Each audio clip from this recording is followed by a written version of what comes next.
10টা অ্যাক্টিভিটিস, 10টা গুণাবলী যদি আমাদের মধ্যে আমরা ইনস্টল এবং ডেভেলপ করতে পারি, তাহলে আমরা প্রত্যেকেই আল্লাহর নৈকট্যশীল এবং আল্লাহর প্রিয় বান্দা হয়ে যেতে পারবো ইনশাআল্লাহ। কয়টা কাজ? যারা পারেন নোট ডাউন করেন, একেবারে নোট করবেন, আর যাদের মেমোরাইজিং ক্যাপাসিটি ভালো মুখস্থ করবেন। নাম্বার 1, এই 800 কোটি মানুষের মধ্যে সকলেই আল্লাহ তাআলার প্রিয় নয়, সবাই আল্লাহর নৈকট্যশীল নয়, সকলে আল্লাহর ভালোবাসার বা পছন্দের নয়। এদের মধ্য থেকে বিশেষ বিশেষ কিছু বান্দা বান্দিরা আছেন যাদেরকে আল্লাহ খুব পছন্দ করেন, যাদেরকে আল্লাহ খুব ভালোবাসেন, যাদেরকে আল্লাহ তার একেবারে নৈকট্যশীল বান্দা বান্দি বানিয়ে নিয়েছেন। সুবহানাল্লাহ। এরা হচ্ছে আল্লাহর প্রিয়, যাদেরকে আল্লাহ ভালোবাসেন। আমরা আল্লাহ তাআলার সেই সকল ভালোবাসার প্রিয় পাত্র, অথবা আমরা আল্লাহর নৈকট্যশীল বান্দায় আমরা পরিগণিত হতে চাই কি চাই না? যারা বললেন না, তারা কি আল্লাহর নৈকট্যশীল বান্দা হতে চান না? এটা কি দেখতেছেন আপনারা? আপনারা আমাকে দেখেন, আমার কথা শোনেন। আপনারা সবাইকে আল্লাহর নৈকট্যশীল বান্দা হতে চান না? আল্লাহর নৈকট্যশীল বান্দা হতে হলে কিছু কোয়ালিটি লাগে। এটা সম্ভবত একটা স্কুলের মাঠ, তাই না? তো একটা স্কুলে একটা ক্লাসে 30-40 জন ছাত্রছাত্রী আছে। এই 30-40 জন ছাত্রছাত্রীর মধ্যে সকলেই কি তাদের ক্লাস টিচার বা অন্যান্য টিচারের নজর কাটতে পারে, বা সবাই কি তাদের টিচারের প্রিয় ছাত্রছাত্রী হতে পারে? কারা প্রিয় ছাত্রছাত্রী হয়?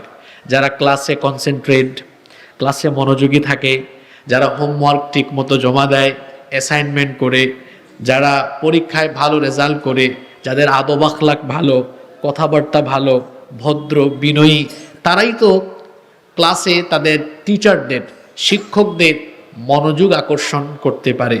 একজন শিক্ষক অনেক সময় দেখা যায় ক্লাসের সব ছাত্রকে ভালো করে চিনেন না, কিন্তু ক্লাসে এমন 2-4 জন ছাত্র থাকে যাদের খবর টিচার ভালো করেই জানেন। একজন ছাত্র তার টিচারের মনোযোগ কখন আকর্ষণ করে? যখন তার পড়ালেখা, আদব, চরিত্র সব কিছু দিয়ে সে যখন তার টিচারকে মুগ্ধ করতে পারে, তখনই তার টিচারের প্রিয় ছাত্র বা ছাত্রী সে হতে পারে। এখন এই যে আমরা গোটা পৃথিবী জুড়ে এত মানুষ বসবাস করছি, সবাই তো আল্লাহ তাআলার প্রিয় হতে পারবে না, আল্লাহ তাআলার নৈকট্যশীল হতে পারবে না। যে সকল বান্দাবান্দিরা আনুগত্য, বন্দেগী, দাসত্বের চরম পরাকাষ্ঠা প্রদর্শন করতে পারবে, তারাই কেবলমাত্র আল্লাহর প্রিয়ভাজন নৈকট্যশীল ভালোবাসার বান্দাবান্দি হয়ে যেতে পারবে। সুবহানাল্লাহ। আল্লাহ যাদেরকে ভালোবাসেন আল্লাহ তাদেরকে জান্নাত দিবেন। আল্লাহ যাদেরকে ভালোবাসেন আল্লাহ তাদেরকে কি করবেন? তাহলে আমরা আল্লাহ তাআলার নৈকট্যশীল এবং আল্লাহর প্রিয় বান্দা সবাই হতে চাই কি চাই না? ক্লাসে ভালো ছাত্র এমনি এমনি হওয়া যায় না। প্রতিদিন ক্লাসে আসতে হয়, হোমওয়ার্ক করতে হয়, পরীক্ষায় ভালো রেজাল্ট করতে হয়, আদব আখলাক ঠিক রাখতে হয়, তখন ভালো ছাত্র হওয়া যায়। ঠিক তেমনি ভাবে আল্লাহর নৈকট্যশীল বান্দা এমনি এমনি হওয়া যায় না। এই জন্য আপনার ভেতরে কিছু কোয়ালিটি থাকতে হবে, কিছু গুণাবলী থাকতে হবে। কোন সব কর্মকাণ্ড, অ্যাক্টিভিটিস, কোন সব গুণাবলী থাকলে পরে আল্লাহর প্রিয় হওয়া যায়, আল্লাহর নৈকট্যশীল বান্দা হওয়া যায়, আমরা সরাসরি আল্লাহর কোরআন থেকে আজকে জানবো ইনশাআল্লাহ। 10টা অ্যাক্টিভিটিস, 10টা গুণাবলী যদি আমাদের মধ্যে আমরা ইনস্টল এবং ডেভেলপ করতে পারি, তাহলে আমরা প্রত্যেকেই আল্লাহর নৈকট্যশীল এবং আল্লাহর প্রিয় বান্দা হয়ে যেতে পারবো ইনশাআল্লাহ। কয়টা কাজ? জোরে সোরে একটু পুরুষ মানুষের মতো জবাব দেন। কয়টা? যারা পারেন নোট ডাউন করেন, একেবারে নোট করবেন, আর যাদের মেমোরাইজিং ক্যাপাসিটি ভালো মুখস্থ করবেন। নাম্বার 1, নাম্বার, পৃথিবীতে বহু মানুষ বাস করছে, সবাই আল্লাহর প্রিয় নয়। 1 নাম্বার কোয়ালিটি হলো ইমানদার যারা, ঈমান এনেছে যারা, আল্লাহর প্রিয় এবং আল্লাহর নৈকট্যশীল বান্দা হলো তারা। তার মানে হলো পৃথিবীতে যারা ঈমান আনে নাই, কোনো বেঈমান আল্লাহর প্রিয় নয়। বরং যারা ঈমান এনেছে, এবং ঈমানের পথে অটল অবিচল আছে, তারাই হলো আল্লাহর প্রিয়, তারাই হলো আল্লাহর নৈকট্যশীল বান্দা। এজন্য রব্বুল আলামিন কোরআনুল কারীমের 34 নম্বর সূরা সূরাতুস সাবা এর 37 নম্বর আয়াতে বললেন, ওয়ামা আমওয়ালুকুম ওয়ালা আওলাদুকুম বিল্লাতী তুকাররিবুকুম ইনদানা যুলফা ইল্লা মান আমানা ওয়া আমিলা সালিহা ফাউলাইকা লাহুম জাযাউদ الضعف بما عملوا وهم في الغرفات آمنون। আল্লাহ তাআলা বলছেন, তোমাদের ধন সম্পদ আর সন্তান সন্ততি এগুলো এমন কোনো বস্তু নয় যার মাধ্যমে তোমরা আল্লাহর নৈকট্যশীল বান্দায় পরিগণিত হবে, বরং তোমাদের মধ্যে ঈমান এনে সৎ কাজ করছে যারা, আল্লাহর নৈকট্যশীল বান্দা হলো তারা।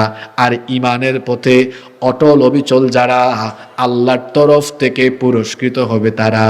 আর কেমন পুরস্কার? আল্লাহ বলছেন সেই পুরস্কারটা হলো ওয়াহুম ফিল গুরুফাতি আমিনুন,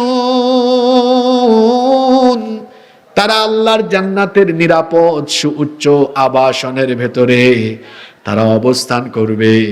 ঈমানদার যারা, আল্লাহর নৈকট্যশীল বান্দা হবে তারা। আর আল্লাহর নৈকট্যশীল বান্দা যারা, আল্লাহর জান্নাতের মেহমান হলো তারা। আপনারা বলবেন হুজুর তাহলে 1 নম্বর পয়েন্ট তো কমন পড়ছে, আমরা তো সব ঈমানদার, তাহলে তো 1 নম্বর পয়েন্টের সাথে আমরা মিলে গিয়েছি, আমরা ঈমানদার সব। কিভাবে ঈমানদার? দেখেন না আমার নামটা কেমন, আবুল কালাম। হে এমন আবুল কালাম যে আবার এলাকার টাটকা সুদখোর। এখানে আবুল কালাম নামে কেউ থাকলে রাগ করিয়েন না, এটা জাস্ট একটা এক্সাম্পল। কারণ ওই যে আমি তো ঈমানদার, আমার নাম আব্দুল সালাম, সে হলো এলাকার কুখ্যাত চাঁদাবাজ। দেখেন না ওই কি সুন্দর নাম আব্দুল সামাদ, অথচ সে হলো এই এলাকার পাক্কা ঘুষখোর। ঈমান বলতে আপনি কি বুঝেন? নাম একটা লাগাইলাম আব্দুল সামাদ, আব্দুর রহমান, আর মাঝে মাঝে মাথায় টুপি দিলাম, জুমাবারে মাঝে মাঝে গিয়া পশ্চিম দিকে উষ্টা খাইয়া সাজদা দিলাম। এর নাম কি ঈমান নাকি? কে শিখাইছে আপনারে? ঈমান মানে কি বুঝতে হবে আপনাকে। 3টা শর্ত পূরণ করলে ঈমানদার হওয়া যায়। কথা বুঝে থাকলে বলেন কয় শর্ত পূরণ করলে ঈমানদার হওয়া যায়? 1 নাম্বার হলো মৌখিকভাবে ঈমানের ঘোষণা দেওয়া, যেটাকে বলা হয় আল ইকরার বিল লিসান। মৌখিকভাবে ঈমানের ঘোষণা দিলাম, অর্থাৎ আমি মুখ দিয়ে বললাম আল্লাহ আমি ঈমান এনেছি।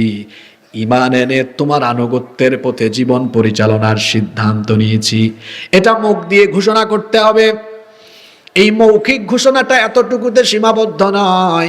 ঈমানের ঘোষণা দেওয়া মানে হলো নিজের জান আর মালকে আল্লাহর কাছে বিক্রি করে দেওয়া। ঈমান আনার পরে আর নিজের মতো চলা যায় না। ইসলাম গ্রহণ করলে পরে আর নিজের মতো চলা যায় না, তখন যার সিদ্ধান্ত মোতাবেক জীবন চালাতে হয়। জোরে বলেন তিনি কে?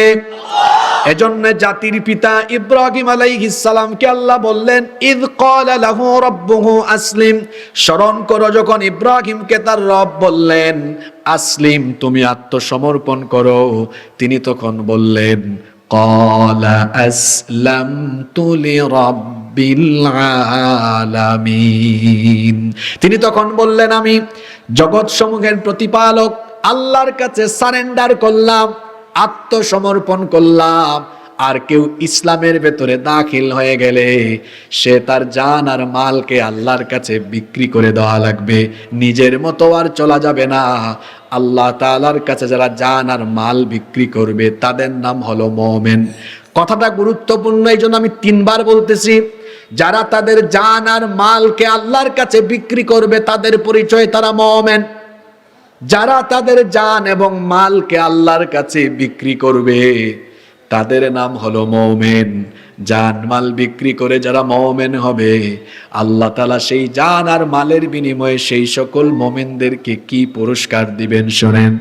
সূরা তাওবার 111 নম্বর আয়াতে আল্লাহ বললেন, ইন্নাল্লাহা আশতারা মিনাল মুমিনিনা আনফুসাহুম ওয়া আমওয়ালাহুম বিআন্না লাহুমুল জান্নাহ।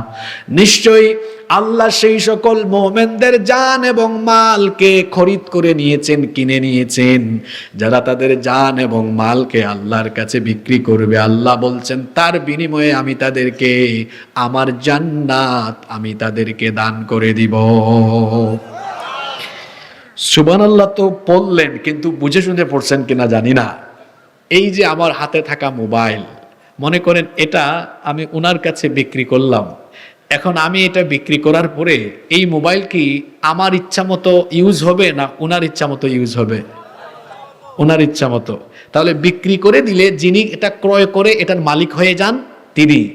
আপনার জান এবং মাল বিক্রি করে আপনাকে ইমানদার হতে হবে। তো বলা হচ্ছে ইমান বা মুমিন হতে হলে, ইমানদার বা মুমিন হতে হলে জানমালকে আল্লাহর কাছে বিক্রি করে দিতে হবে। তো আপনি জান আর মাল আল্লাহর কাছে বিক্রি করলে আপনি কি আর আপনার ইচ্ছায় চলতে পারবেন নাকি?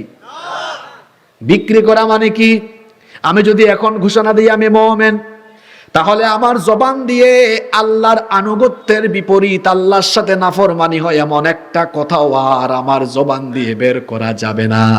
আমি যদি বলি আমি মুমিন, তাহলে আমার মালকে আমি আর অন্যায় পথে, খারাপ পথে, কোনো ধরনের আজে বাজে পথে ব্যয় করতে পারবো না।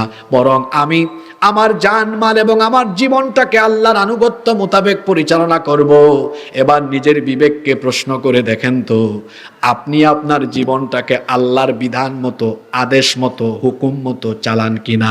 আজান হয় আপনি ঘুমিয়ে থাকেন, আপনি নামাজে যান না, তাহলে বলেন তো আপনার জীবন চলে আল্লাহর ইচ্ছায় নাকি আপনার নফসের ইচ্ছায়? আপনার নফসের ইচ্ছায় আপনার জীবন চলে, কারণ আপনার মন চায় আপনি ঘুমাইতে, আর আল্লাহ চান আপনি নামাজে যেতে। দেখেন তো আপনি মুমিন হলেন কেমনে? আপনার ব্যবসা বাণিজ্য লেনদেন ঠিক নাই, সেখানে ব্যবসা করলে আপনি ওজনে কম দেন। আপনার মন চায় হারাম পথে বেশি টাকা কামাতে, আর আল্লাহ চান আপনি যেন হালাল পথে উপার্জন করেন। এখানেও আপনি 2 নম্বরের আশ্রয় নিয়ে নিলেন। আপনি আল্লাহর আনুগত্য মোতাবেক জীবন পরিচালনা করে মুমিন হতে হলে আপনার অর্থনৈতিক লেনদেন, আপনার পরিবার, আপনার সমাজ, অর্থনীতি, রাজনীতি, সমাজনীতি, রাষ্ট্রনীতি সবকিছু আল্লাহ তাআলার বিধান মোতাবেক হওয়া লাগবে। যদি কোনো একটা সাইড, কোনো একটা ক্ষেত্র আল্লাহর বিধানের বিপরীত হয়ে যায়, আল্লাহর কসম ওই ব্যক্তি আর মুমিন থাকতে পারবে না। ইমানের প্রথম শর্তই হলো ঘোষণা দেওয়া, 2 নাম্বার হলো আমালুম বিল আরকান, ইসলামের সকল রুকনগুলো আমল করা, আর আরেকটা হলো 2 নাম্বার তো হলো তাসদিক বিল জিনান, অন্তর দিয়ে বিশ্বাস করা। 3 নাম্বার হলো আমালুম বিল আরকান, রুকন সমূহ আমলের মাধ্যমে বাস্তবায়ন করা। এখন দেখা যায় ইমানের দাবি অনুযায়ী আমাদের জীবনটা পরিচালনা হয় না। যার জীবন ইমানের দাবি মোতাবেক পরিচালিত হয় না, সে কখনো মুমিন হতে পারে না। ইমানের দাবি মোতাবেক আপনার জীবন পরিচালিত হলে পরে আপনার নাম হবে মুমিন। এখন প্রশ্ন হলো ইমানের দাবি মোতাবেক আমি চলবো কেমনে? ইমানের দাবি মোতাবেক চলার জন্য আল্লাহ একটা গাইড বুক দিয়েছেন, গাইডলাইন দিয়েছেন। সেই কিতাবের নাম কি? কোরআনের মতোই জীবন হয়ে যেতে হবে। আমাদের মা আম্মাজান আয়েশা রাদিয়াল্লাহু আনহাকে নবী, আমাদের মা আম্মাজান আয়েশা রাদিয়াল্লাহু আনহাকে এসে সাহাবীরা জিজ্ঞেস করেছিলেন আমাদের নবীর চরিত্র কেমন? তিনি বললেন তোমরা কি কোরআন পড়ো না? কানা খুলুকুহুল কোরআন, আমার নবীর চরিত্র কোরআনের মতো। এই কোরআনের প্রতিটি পাতা যেমন আমার নবীর চরিত্র হলো তেমন। তিনি ছিলেন প্র্যাকটিক্যাল কোরআন। এটা হচ্ছে প্রিন্টেড কোরআন, আর নবী হচ্ছেন প্র্যাকটিক্যাল কোরআন, জীবন্ত কোরআন। পাক্কা মুমিন হতে হলে কোরআনের সাথে আপনার জীবনের সকল ক্ষেত্র মিলা লাগবে। এখন মিলান দেখি কোরআনের সাথে আপনার মিল আছে কিনা। দেখা যায় কোরআনের সাথে আপনার ব্যক্তি জীবনের মিল নাই, লেনদেনের মিল নাই। কোরআন মতো আপনার জীবন চলে না, আপনার পরিবার চলে না, সমাজ চলে না, অর্থনীতি চলে না, রাজনীতি চলে না, কিছুই চলে না, সব কোরআনের বিপরীত। যেই ব্যক্তি জীবনটাকে কোরআনের বিপরীত চালায় সে কখনো মুমিন হতে পারে না। বরং পাক্কা মুমিনের পরিচয় আল্লাহ কোরআনে এভাবে দিচ্ছেন। কোরআনে কারীমের 49 নম্বর সূরা সূরাতুল হুজুরাতের 15 নম্বর আয়াতে আল্লাহ বলছেন, ইন্নামাল মুমিনুনা আল্লাযীনা আমানু বিল্লাহি ওয়া রাসূলিহি সুম্মা লাম ইয়ারতাবু ওয়া জাহাদু বিআমওয়ালিহিম ওয়া আনফুসিহিম ফি সাবিলিল্লাহ উলাইকা হুমুস সাদিকুন। আল্লাহ তাআলা বলছেন, নিশ্চয়ই প্রকৃত মুমিন হলো তারা আল্লাহ এবং রাসূলের উপর ঈমান এনে লাম ইয়ারতাবু, আর কোনো সন্দেহ করে নাই যারা। কথাটা বড় গুরুত্বপূর্ণ। আল্লাহ আর রাসূলের উপর ঈমান এনে ঈমানের পথে কোনো সেক্টর পরিচালনায় সন্দেহ করে নাই যারা। কথাটা কি বললাম? কি করে নাই? আপনারা ঘুমাই গেছেন নাকি? ঈমান এনে ঈমানের পথে আল্লাহ রাসূলের বিধান মোতাবেক চলতে সন্দেহ পোষণ করে না যারা, ঈমানের দাবিতে সত্যবাদী হলো। সন্দেহ মানে কি? সন্দেহ মানে হলো এই কোরআন দিয়ে আমি আমার ইবাদত বন্দেগী করতে পারবো, ঠিক আছে, কিন্তু কোরআন দিয়ে আমি আমার আদালত চালাইতে পারবো না। কোরআন দিয়ে আদালত হয়তো সঠিকভাবে চালানো যাবে না, এই জন্য আদালতে আমি কোরআনের আইন দিলাম না। এটা একটা সন্দেহ ঢুকে গেল। আপনি কোরআনকে ওই জায়গায় অপূর্ণাঙ্গ মনে করলেন, অথচ কোরআন হলো একটা পরিপূর্ণ পূর্ণাঙ্গ জীবন বিধান। এখন আপনি যদি সেখানে কোরআনকে আদালত পরিচালনায় অযোগ্য মনে করেন, আপনার কি ঈমান থাকবে? আল্লাহর নবী বিচার কার্য পরিচালনা করেছেন এবং ওনার পরে খুলাফায়ে রাশেদার আমলে সাহাবীগণ বিচার কার্য পরিচালনা করেছেন কার আইন দিয়ে? জোরে বলেন, কার আইন দিয়ে? আচ্ছা বলেন তো, আপনাদের জন্য আল্লাহর আইন ভালো না আমার বানানো আইন ভালো হবে? কার আইন ভালো হবে? দেখেন, বাংলাদেশে ধর্ষণ হয় কিছুদিন পর পর, হয় না? এই যে গত কয়েক মাস আগে মাগুরায় একটা ছোট্ট মেয়ে, 8 বছর বয়স, মনে আছে আপনাদের? আসিয়া, এক পরিবারের 3 নরপিশাচ মিলে আমার বোনটির উপরে পাশবিকতা চালিয়েছে। কয়েকদিন হাসপাতালে ভর্তি ছিল, আর্তচিৎকার করেছে, তারপর কষ্ট পেয়ে পেয়ে দুনিয়া থেকে চলে গিয়েছে। তার কবরে ঘাস উঠে গিয়েছে। বলেন দেখি আপনারা, তার ধর্ষণকারীরা এখনো বেঁচে আছে না নাই? পিছনে যারা আছে ঘুমাই গেছে নাকি? তার ধর্ষণকারীরা বেঁচে আছে না নাই? আমাদের আদালতগুলোতে বিচার হয় কার আইন দিয়ে? আল্লাহর আইন না মানুষের আইন?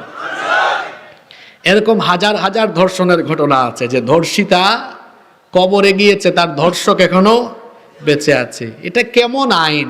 যে আইন থাকার ফলে ধর্ষিতা কবরে চলে যায় আর ধর্ষক বুক ফুলাইয়া রাস্তায় হাঁটে, ধর্ষক বেঁচে থাকে, আমি তো সেই আইনের মুখে জুতা নিক্ষেপ করি। এখন যদি সেই জায়গায় আল্লাহর কোরআনের আইন হতো, কোরআনের শাস্তি কি? রজম করা, লাইভ মৃত্যুদণ্ড, লাইভ মৃত্যুদণ্ড।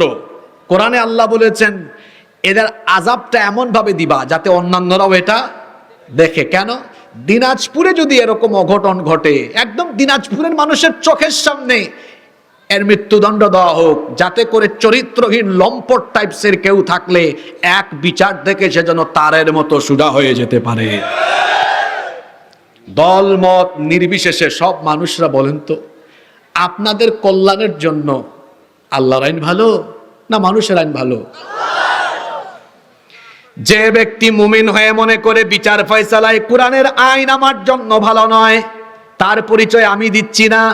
কোরআনে কারীমের 5 নাম্বার সূরা সূরাতুল আল মাইদা এর 3 আয়াতে আল্লাহ তার পরিচয় নিজে তুলে ধরেছেন। আল্লাহ বলছেন, ওয়া মাল্লাম ইয়াহকুম বিমা আনজালাল্লাহু ফাউলাইকা হুমুল কাফিরুন ফাউলাইকা হুমুল ফাসিকুন ফাউলাইকা হুমুদ যালিমুন। আল্লাহ তাআলা বলছেন, যারা আমার দেওয়া বিধানের ভিত্তিতে বিচার ফয়সালা করে না, এদের পরিচয় হলো ফাউলাইকা হুমুল কাফিরুন, ফাউলাইকা হুমুল ফাসিকুন, ফাউলাইকা হুমুল যালিমুন। এদের পরিচয় দিচ্ছেন হুজুর না আল্লাহ। আল্লাহ বলছেন এরা মুমিন নয়, এরা হলো কাফের, এরা হলো ফাসিক, এরা হলো জালেম। ঠিক তেমনি ভাবে আল্লাহর দেওয়া বিধান দিয়ে যারা সমাজের প্রতিটি সেক্টর, অর্থনীতি, রাজনীতি, রাষ্ট্রনীতি সব জায়গায় যারা কোরআনকে বাদ দিয়ে কোরআনকেও পূর্ণাঙ্গ মনে করবে, ওই ব্যক্তি মোমেন হতে পারবে না। তার কারণ হলো কোরআন হলো এমন বিধান, আল্লাহ বলেছেন হাদা বায়ানুল লিন্নাস, এটি মানুষের জন্য সুস্পষ্ট বর্ণনা। আল্লাহ বলেছেন ওয়ানাজ্জালনা আলাইকাল কিতাবা তিবিয়ানাল লিকুল্লি শাইইন ওয়া হুদাও ওয়া রাহমাতাও ওয়া বুশরা লিল মুসলিমিন। এটা এমন এক কিতাব যা আমি আপনার উপরে নাজিল করেছি, সব কিছু এর ভেতরে আমি ঢুকিয়ে দিয়েছি। মা ফাররাতনা ফিল কিতাবি মিন শাই, কোনো কিছু এই কিতাবে বাদ দেওয়া হয় নাই, সব কিছু এই কিতাবের ভেতরে যিনি ঢুকিয়ে দিয়েছেন তিনি কে? তাহলে মুমিনের পরিচয় যদি বলেন হুজুর এক কথাই বুঝায় দেন, কোরআন সুন্নাহ মতো জীবন চালায় যারা, প্রকৃত মুমিন হলো। এখন এই কোরআন সুন্নাহয় জীবনের সব সেক্টর পরিচালনার জন্য ইনস্ট্রাকশন, দিক নির্দেশনা কি দেওয়া নাই? চুরির শাস্তি কি হবে, ডাকাতির শাস্তি কি হবে, তারপরে ফৌজদারি, দেওয়ানি, অন্যান্য বিধিবিধানের কোন শাস্তি কি হবে, কেমনে সমাজ চলবে, কি করে অর্থনৈতিক মুক্তি আসবে, এই সব কথাবার্তা কোরআনে নাই তো? জোরে বলেন না কেন নাই তো? আপনার দেশে তো গরিব কেন, মানুষ না খাইয়ে এখনো ঘুমায়? কারণ আপনারা কোরআন থেকে ফর্মুলা নিতে পারেননি। আল্লাহ কোরআনে ফর্মুলা দিয়েছেন, শোনেন, মনোযোগ আছে সবার। কোন সমাজে কিছু মানুষ থাকবে যারা 3 বেলা খায়, আর আরেক শ্রেণীর মানুষ থাকবে যারা 1 বেলাও খাইতে পারবে না, না খায়া থাকবে। ইসলাম এমন বৈষম্যহীন সমাজ, ইসলাম এমন বৈষম্যের সমাজ চায় না। ইসলাম এই ধরনের কোনো জুলুমের সমাজ চায় না, বরং ইসলাম চায় বৈষম্যহীন একটা সমাজ হবে, যেখানে সকল মানুষের পেটের মধ্যে খাবার থাকবে, মানুষেরা সচ্ছল হবে, স্বনির্ভর হবে, প্রত্যেকের পেটে খাবার থাকবে, মানুষ সচ্ছল হবে। এই জন্য আল্লাহ তাআলা জাকাতের মতো অর্থনৈতিক ফর্মুলা দিলেন। কিন্তু আমার দেশের মুসলমানরা সুদ ভিত্তিক অর্থনীতি ভালো বুঝলেও জাকাতের ফর্মুলা, জাকাত ভিত্তিক অর্থ ব্যবস্থার কল্যাণকর দিক বুঝে না, যার কারণে দারিদ্রতার করাল গ্রাস থেকে তারা মুক্তিও পায় না। এই যে জাকাত, আমাদের দেশে বেশিরভাগ মানুষ জাকাত মানে কি মনে করে জানেন? তারা মনে করে জাকাত মানে শাড়ি লুঙ্গি বিতরণ করা, 200, 400, 500 টাকা মানুষের মধ্যে বিতরণ করা। জাকাতের নামে যারা শাড়ি লুঙ্গি বিতরণ করে আর 200, 400, 500 টাকা দিয়া গরিবের সাথে তামাশা করে, এদের জাকাত আদায়ই হয় না। তাহলে জাকাত কিভাবে দিতে হয়? আপনাদের মনোযোগ আছে তো? কি করে জাকাত দিলে সমাজে গরিব মানুষ থাকবে না? আল্লাহর দেওয়া ফর্মুলা শিখেন। এত বছর ধরে তো ভুল করেই যাচ্ছেন। এই কথাগুলো সচরাচর সব মাহফিলে আপনারা শুনবেন না। জাকাত 8 শ্রেণীর মানুষকে দিতে হয়, এখানে আলেম উলামারও আছেন। এর মধ্যে সিরিয়ালে 1 এবং 2 কাকে রাখা হয়েছে? ইন্নামাস সাদাকাতু লিল ফুকারাই ওয়াল মাসাকিন ওয়াল আমিলিনা ইলা আখিরিল আয়া। প্রথমেই রাখা হয়েছে ফকির মিসকিনকে। আচ্ছা, সিরিয়ালে 1, 2 ফকির মিসকিনকে রাখা হয়েছে কেন? কারণ কোন সমাজে ফকির মিসকিন থাকলে তো না খায়া থাকবে, বাড়ি ঘরও থাকবে না, অসচ্ছল মানুষ। এজন্য আগে এদের কথা বলা হয়েছে এই কারণে, যাতে এদের এই দুর্দশার হালত দূর হয়ে যায়। আর আল্লাহ এমন এক ফর্মুলা দিলেন জাকাত, এর উদ্দেশ্য হলো সমাজ থেকে দারিদ্রতা দূর করে দেওয়া। মানে আপনি যাকে জাকাত দিবেন সে যেন আর আগামী বছর জাকাত খাওয়ার উপযুক্ত না থাকে। সিস্টেমটা কেমন আমি আপনাদেরকে বলে দিই। আপনাদের এলাকায় সমাজকে আপনারা পঞ্চায়েত বলেন নাকি সমাজ বলেন না জামাত বলেন? জামাত। এক এক এলাকায় এক এক ভাষা। আপনারা কি বলেন?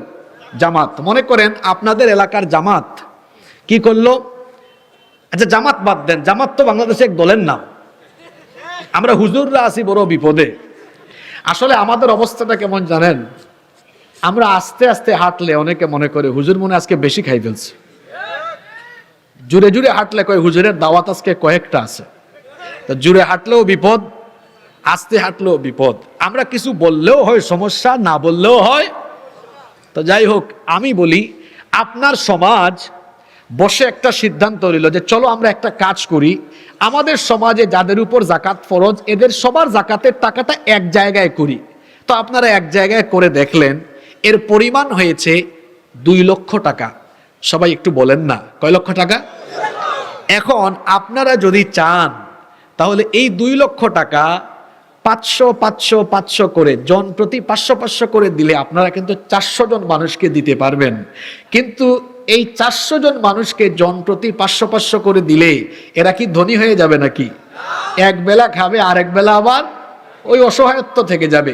কিন্তু আপনারা যদি একটা কাজ করেন, একটা অসচ্ছল পরিবারের একজনকে বললেন তোমার তো পরিবার চলে না, ধরো তোমাকে একটা ভ্যান কিনে দিলাম। আরেকজন বিধবা নারীকে বললেন বোন ধরো তোমাকে একটা সেলাই মেশিন কিনে দিলাম। আরেকজনকে একটা মুরগির খামার করে দিলেন, আরেকজনকে একটা ছোটখাটো ব্যবসা খুলে দিলেন। আপনারা বলেন তো এই 2 লক্ষ টাকা 400 জন মানুষকে দেওয়ার চাইতে 4 5 6 জন মানুষের কর্মসংস্থান সৃষ্টি করে দেওয়া ভালো কি ভালো না? যাদেরকে কর্মসংস্থান করে দিলাম এরা কি আগামী বছর আর জাকাত খাওয়ার লাইনে দাঁড়াবে? এরা ধনী হয়ে গেল, তাই না? মানে ধনী বলতে সচ্ছল হয়ে গেল আর কি, পরিবার চালানোর ব্যবস্থা হয়ে গেল। এটা তো আমি আপনার সমাজ দিয়ে উদাহরণ দিয়েছি। এখন মনে করেন আপনারা আল্লাহর দেওয়া এই কোরআনকে সবাই গ্রহণ করে নিয়েছেন যে হুজুর আমরা অর্থনৈতিক দুর্দশা থেকে মুক্তি পেতে চাই, এটাকে আমাদের সমাজে না আমরা দেশে এই ফর্মুলাটা কাজে লাগাতে চাই। এখন কি করলো, সারা দেশের মুসলমান যারা তাদের সম্পদের হিসাব সরকারের কাছে থাকলো, নিসাব পরিমাণ মাল যাদের উপর জাকাত ফরজ, বছর শেষে তাদের মোবাইলে একটা SMS আসলো যে মিস্টার অমুক সাহেব আপনার তো এবছর জাকাতের এত টাকা, অফিসে বা অমুক জায়গায় টাকাটা জমা দেন। এইভাবে যদি 64টা ডিস্ট্রিক্ট থেকে যাদের উপর জাকাত ফরজ তাদের টাকাগুলো এক জায়গায় জমা হয় তাহলে তো অ্যামাউন্ট অনেক বড় হবে, তাই না? আমি বোঝানোর জন্য একটা ছোট অ্যামাউন্ট ধরি।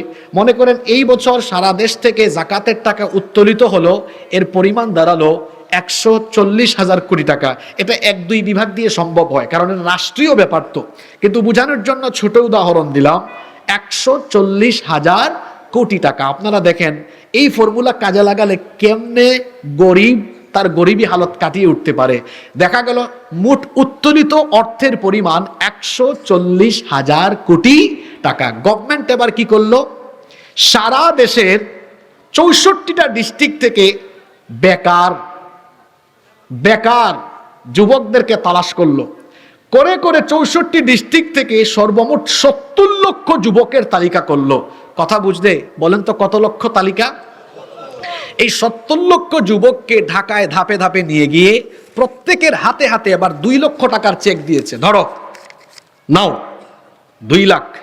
ক্যালকুলেটরে হিসাব করলে দেখবেন 70 লক্ষ গুণ 2 লক্ষ সমান হয় 140,000 কোটি টাকা। এই টাকাটা দিয়ে বলতেছেন যুবক তুমি তো বেকার মানুষ, যাও এলাকায় গিয়ে একটা হাঁসের খামার করো, একটা মুরগির খামার করো, অথবা তুমি এই টাকা দিয়ে ছোটখাটো কিছু একটা করো। তুমি এই টাকা নিয়ে পাকপাকুম করে বাইক চালাও না, এটা দিয়ে তুমি কোনো কাজ করো, প্রত্যেক উপজেলার অডিট অফিসার তা পর্যবেক্ষণ করবে। তাহলে এই পদ্ধতিতে আল্লাহর দেওয়া ফর্মুলার ভিত্তিতে 1 বছরে কত লক্ষ বেকার যুবকের কর্মসংস্থান করা গেল? যারা বলতেছেন না বাবারা ভাইয়ের, আপনারা বুঝতেছেন না আমার কথা, কত লক্ষ? আপনারা আমাকে বলেন তো এই ফর্মুলায় যদি চলতে থাকে তাহলে আপনাদের দেশে 10 বছর পরে আপনারা কি কোনো গরিব মানুষ খুঁজে পাবেন নাকি? ফর্মুলাটা আমার না আল্লাহর? জোরে বলেন কার? 54টা বছর ধরে বক্তৃতা শুনতে শুনতে আপনাদের কান ভূতা হয়ে গেছে। আমরা যদি সুযোগ পাই ক্ষুধা মুক্ত, দারিদ্রতা মুক্ত দেশ সমাজ জাতি গঠন করব। তারপর সুযোগ যখন পায় দেখা যায় 5 বছরে হেতার নিজের ক্ষুধাই মিটাইতে পারে না, সে মানুষের ক্ষুধা মিটাবে কখন? কোন ভুলে পড়ে আছি আমরা? যদি আমরা আমাদের সমাজ থেকে দারিদ্রতার কবর দিয়ে একটি সচ্ছল স্বনির্ভর সমৃদ্ধ জাতি গঠন করতে চাই, মানুষের তৈরি করা আইনের মুখে লাথি দিয়ে এটাকে বঙ্গবসা করে ফেলে আল্লাহর কোরআনের আইনকে সবাই গ্রহণ করে নিতে হবে। নইলে আপনারা অর্থনৈতিক মুক্তি পাবেন না। গরিব জাতি গরিবই থাকবে, গরিবের জাত গরিব থাকবে। আর যদি বলেন না হুজুর আমরা মাথা উঁচু করে দাঁড়াতে চাই, তাহলে আল্লাহর দেওয়া অর্থনৈতিক ফর্মুলাকে গ্রহণ করেন, 10 বছরে একটা জাতি সমৃদ্ধ হয়ে যাবে। আমি কি চাপাবাজি করে গেছি না আপনাদের রীতিমতো বুঝাইতে পারছি? যারা ঠিক মতো শুনে নাই এরা ওই ফেসবুক ইউটিউব লাইভ বা পরে যেন শুনে নেয় ফর্মুলাটা কি দিয়ে গিয়েছে। মোমেন হতে হলে এই বিশ্বাস থাকতে হবে আমার অর্থনৈতিক মুক্তিও দিতে পারে আল্লাহর কিতাব কোরআন, ঠিক না ঠিক? ঠিক তেমনি ভাবে আমাদের জীবনের সব কিছুর সমাধান যে কিতাবে আছে, জোরে বলেন তো সেই কিতাবের নাম কি?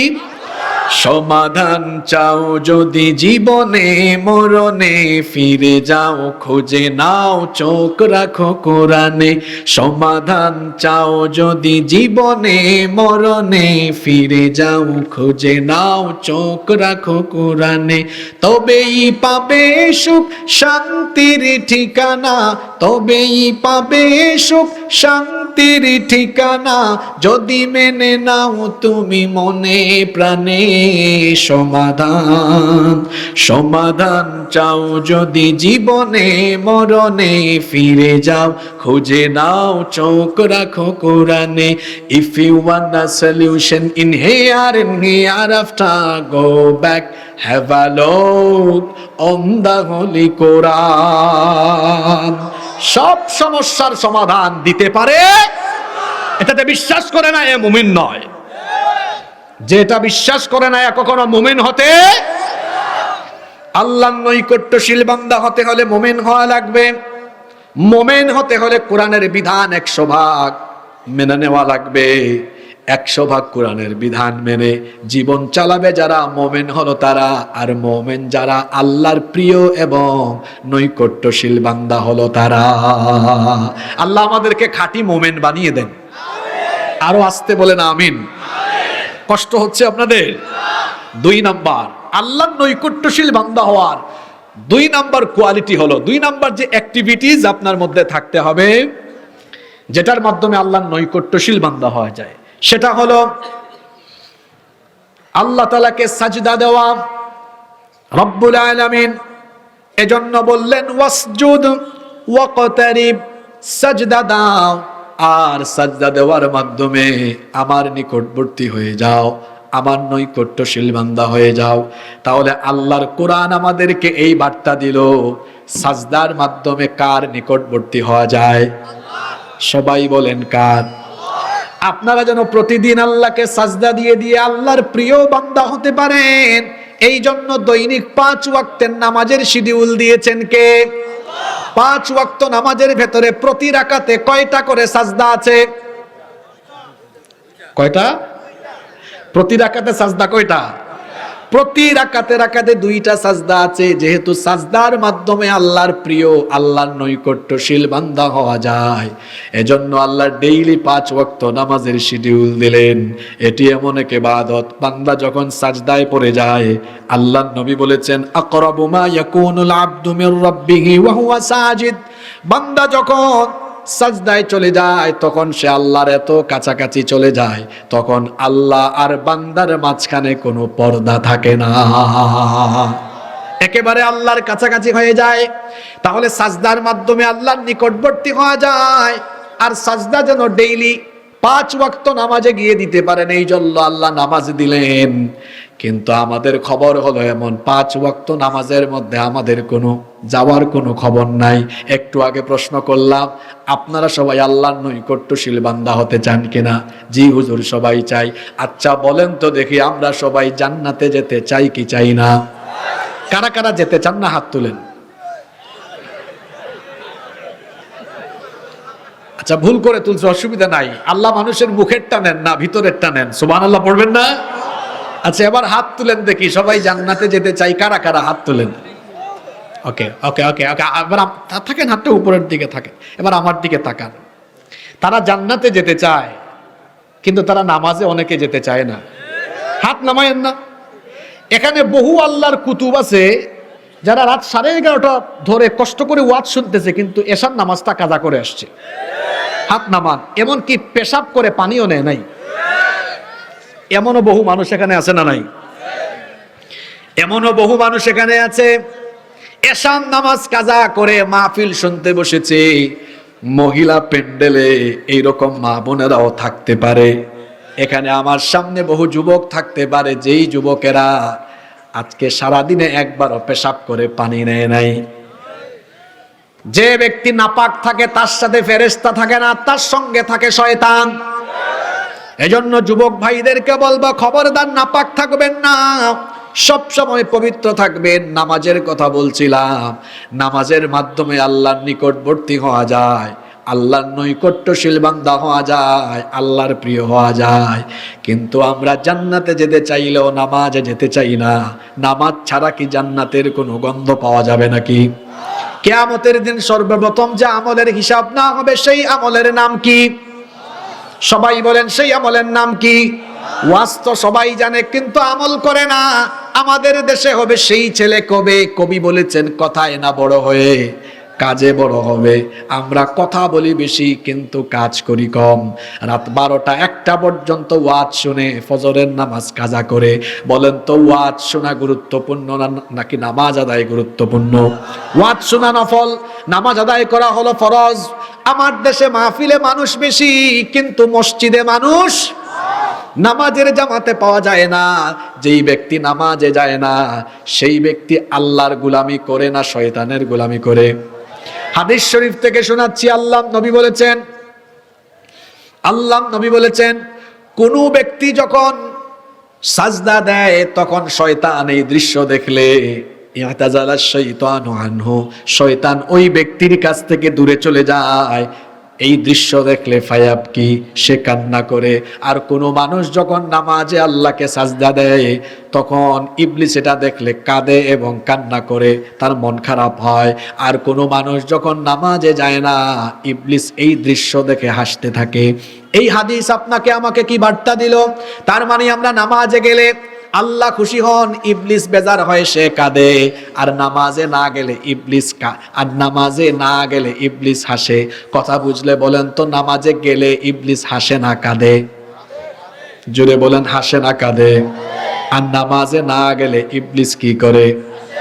তো আপনারা কি দৈনিক 5 ওয়াক্ত নামাজ ছেড়ে দিয়ে আপনারা কি ইবলিসকে হাসাতে চান নাকি? যারা বলল না, তাদের নিয়ত কি? মনে মনে তারা কি চায়? আপনারা কি 5 বার নামাজ ছেড়ে দিয়ে ইবলিসকে হাসাতে চান? নামাজে গেলে গোলামি হয় কার? আর না গেলে গোলামি হয় কার?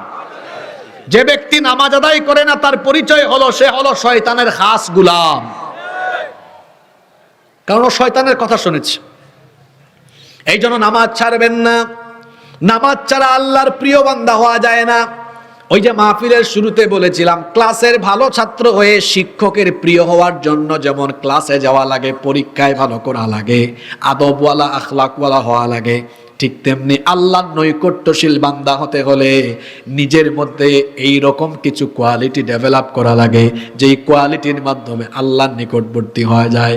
এর মধ্যে 2 নাম্বার কোয়ালিটি হলো নামাজ ত্যাগ না করা, সব সময় নামাজ আদায় করা।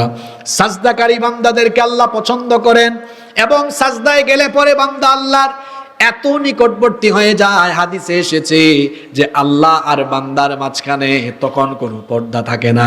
এই জন্য নবীজি বলেছেন, ফাআকতিরু ফীহি দুআ, সাজদার মধ্যে তোমরা বেশি বেশি দোয়া করো। কিন্তু আমার দেশের মুসলমানদের খাসলত হলো রুকু আর সাজদার মধ্যে তারা বেশি বেশি তাড়াহুড়া করে। আছে না নাই? অনেক মানুষ আছে নামাজে দাঁড়ালে তাদের দেখা যায়, আরে বাপরে বাপ, এত ব্যতিব্যস্ত হয়। কেমনে দেখেন রুকু সাজদা দেয়, আল্লাহু আকবার, সুবহানাল্লাহ সুবহানাল্লাহ সুবহানাল্লাহ, এরকম আছে না নাই? কিছু কিছু মানুষের রুকু সাজদা দেখলে মনে হয় এত দ্রুত রুকু সাজদা দেয়, দেখলে মনে হয় ফিজিক্যাল এক্সারসাইজ করছে। এই রকম তাড়াহুড়া করে রুকু সাজদা করবেন না। সাজদায় গেলে একটু আস্তে আস্তে ধীরে ধীরে সাজদাটা দিবেন, সময়টা লম্বা করবেন। নবীজি বলেছেন সাজদার মধ্যে দোয়া কবুল হয়ে যায়। এই জন্য আল্লাহ নবী বলেছেন সাজদার মধ্যে বেশি বেশি দোয়া করো। মা বোনরা যারা আছেন মনোযোগ দিয়ে শোনেন, আপনারাও শোনেন। আমরা সাজদার মধ্যে তাসবিহ পড়ি, সুবহান রাব্বিয়াল আ'লা, এতটুকুই পড়ি, আর কিছুই পড়ি না। কিন্তু আল্লাহ এতটুকু পড়লে নামাজ হয়, অসুবিধা হয় না। কিন্তু আল্লাহ নবী সাজদার মধ্যে সব সময় একটা দোয়া করতেন, এই আমলের ব্যাপারে আমরা অনেকে গাফেল। আমি আপনাদেরকে অনুরোধ করব, পারলে এই দোয়াটা আপনারা পড়বেন, বিশেষ করে নফল এবং তাহাজ্জুদে আরো বেশি বেশি করে পড়বেন। আল্লাহর নবী সাজদায় একটা দোয়া সব সময় করতেন, সেটা হলো আল্লাহুম্মা গফিরলি যামবি কুল্লাহু দিক্কাহু ওয়া জিল্লাহু ওয়া আউওয়ালাহু ওয়া আখিরাহু ওয়া আলানিয়াতাহু ওয়া সিররাহু। এত সুন্দর দোয়া, মানে হলো হে আল্লাহ আমার গোপন প্রকাশ্য প্রথম শেষ, প্রকাশ্য গোপন সব গুনাহ তুমি মাফ করে দাও। এই দোয়াটা করতেন মুহাম্মদ, আমরা বলি সাল্লাল্লাহু। এই জন্য সাজদায় কখনো তাড়াহুড়া করবেন না। একবার আল্লাহর নবী সাহাবীদেরকে বললেন, একবার আল্লাহর নবীকে সাহাবীরা জিজ্ঞেস করলেন, ওগো আল্লাহর নবী, কিয়ামতের ময়দানে যখন সব নবীর উম্মতরা হাসরের মাঠে থাকবেন, কি করে আপনি আপনার উম্মতকে সেদিন চিনবেন? আল্লাহর নবী তখন বললেন, শোনো, অনেকগুলো ঘোড়ার মধ্যে যদি একটা ঘোড়ার কপাল থাকে সাদা, সেটা যদি হারিয়ে যায়, তাহলে অনেকগুলো ঘোড়ার মধ্যে সাদা কপালওয়ালা ঘোড়া থাকলে সেটাকে চেনা যাবে নাকি? তখন সাহাবীরা বললেন, অবশ্যই সেটাকে চেনা যাবে। আল্লাহর নবী বললেন, কিয়ামতের দিন সব নবীর উম্মতের ভেতরে আমার উম্মত থাকলে তাদেরকেও চেনা যাবে, কারণ যারা নামাজে আল্লাহকে রুকু দিত, সাজদা দিত, সেই সকল বান্দাদের দেখা যাবে তাদের অঙ্গ প্রত্যঙ্গগুলোতে সেদিন নূরের ঝলকানিতে ঝলমল করতে থাকবে। রুকু সাজদায় যারা তাড়াহুড়া করে তাদেরকে নবীজি নামাজ চোর বলেছেন। হাদিস শরীফে এসেছে, আসওয়াউন নাসি সারিকা আল্লাযী ইয়াসরিকু মিন সালাতিহি, সবচেয়ে নিকৃষ্ট চোর হলো যে নামাজের মধ্যে চুরি করে। সাহাবীরা বললেন, কাইফা ইয়াসরিক সালাতাহু ইয়া রাসূলুল্লাহ, আমরা বলি সাল্লাল্লাহু আলাইহি ওয়াসাল্লাম, নামাজ আবার চুরি করে কেমনে? আল্লাহর নবী বললেন, লা ইউতিম্মু রুকুআহা ওয়ালা সুজুদাহা ওয়ালা খুশুআহা, যারা নামাজের রুকু সাজদা ঠিক মতো দেয় না, যাদের নামাজে খুশু থাকে না, এদেরকে নামাজ চোর বলেছেন মুহাম্মদ, আমরা বলি সাল্লাল্লাহু।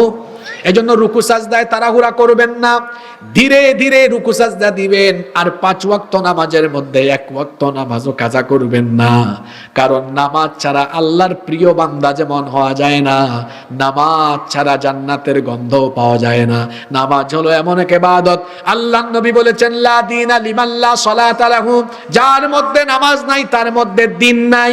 নামাজের ব্যাপারে এক কথা এক বাক্যে বলছি, যার মধ্যে নামাজ নাই তার মধ্যে ঈমান নাই। সোজা কথা, সাফ কথা, যার মধ্যে নামাজ নাই তার মধ্যে ঈমান নাই। আরো একটা কথা বলে দেই, সেটা হলো নামাজকে বলা হয় রাসুল ইবাদাহ, ইবাদতের মগজ, ইবাদতের মাথা। মাথা ছাড়া যেমন কোনো মানুষের পরিচয় পাওয়া যায় না, ঠিক তেমনি ভাবে নামাজ ছাড়াও কোনো মুমিনের পরিচয় পাওয়া যায়।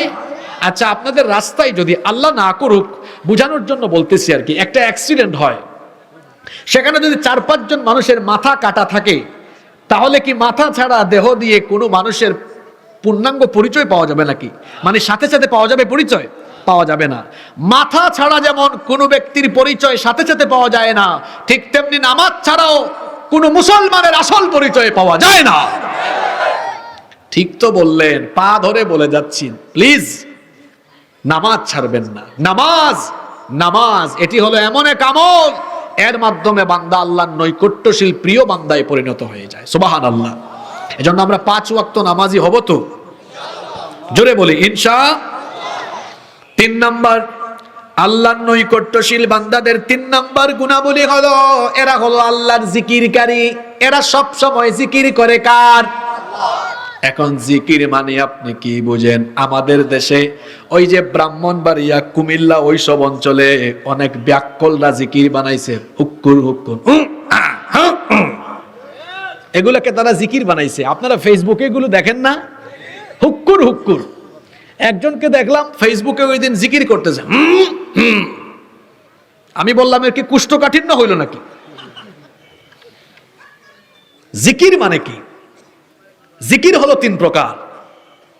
একটা হলো কওলি, আরেকটা হলো ফি'লি, আরেকটা হলো আমালি। এই কয় প্রকার জিকির? কওলি মানে হচ্ছে মুখে মুখে আল্লাহর জিকির করা। আচ্ছা, আপনারা ভাত খাওয়ার সময় শুরুতে কি বলেন? সবাই বলেন। কার নাম নিলেন? জিকির মানে স্মরণ করা, তাহলে খাওয়ার টাইমে আল্লাহর নেয়ামত রিজিক ভোগ করছেন, স্মরণ করলেন কারে? এইটাও একটা জিকির। ঘর থেকে বের হলে কি বলেন? বিসমিল্লাহি তাওয়াক্কালতু আলাল্লাহ। কার নাম স্মরণ করলেন? কোনো ভালো কাজে বিসমিল্লাহ বলছেন। এই যে টয়লেটে ঢোকার আগে দোয়া করলেন, বের হওয়ার সময় দোয়া পড়লেন, এই সব জায়গায় স্মরণ করলেন কাকে? এগুলো হচ্ছে কৌলি জিকির। কৌলি মানে বলে বলে জিকির করা। হঠাৎ করে দেখে যে সুন্দর কিছু বলছে, মাশা আল্লাহ, এখানে প্রশংসা করেছে কার? সুবহান আল্লাহ বলেছে। আমার দেশে অনেকে সুন্দর কিছু দেখলে বলে ওয়াও, অ্যামেজিং। তো ওয়াও বলার কি দরকার? এটাকে সুন্দর করে বানিয়েছেন কে? আর সব সুন্দরের চাইতে মহা সুন্দর যিনি, তিনি কে?